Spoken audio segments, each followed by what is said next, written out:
तो LPG supply को लेकर जो बातें हो रही हैं, चलिए उनकी सच्चाई जानते हैं।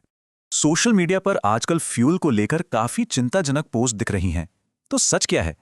तो ये जरूरी हो जाता है कि ऑनलाइन अफवाहों और जमीनी हकीकत के बीच का फर्क समझा जाए। एक बड़ी अफवाह यह है कि सिलेंडर की कमी है, इसलिए जल्दी बुकिंग करानी पड़ेगी। लेकिन असल में डिलीवरी का साइकिल है क्या? एक घरेलू एलपीजी सिलेंडर की औसत डिलीवरी सिर्फ और सिर्फ 2.5 दिन में हो रही है। इससे लोगों में एक घबराहट फैलती है और सब जल्दी जल्दी बुकिंग करने लगते हैं। असल में इसी पैनिक बुकिंग को रोकने के लिए 25 दिन का एक खास नियम बनाया गया है।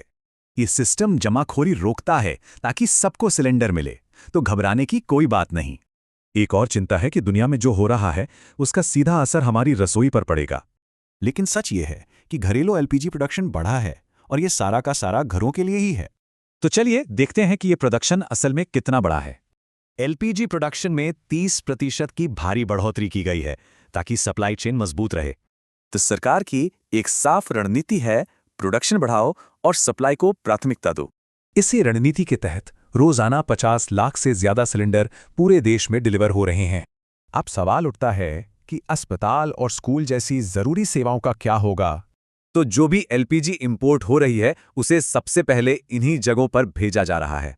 मतलब असली मुद्दा सप्लाई की कमी का नहीं बल्कि जमाखोरी के खतरे का है।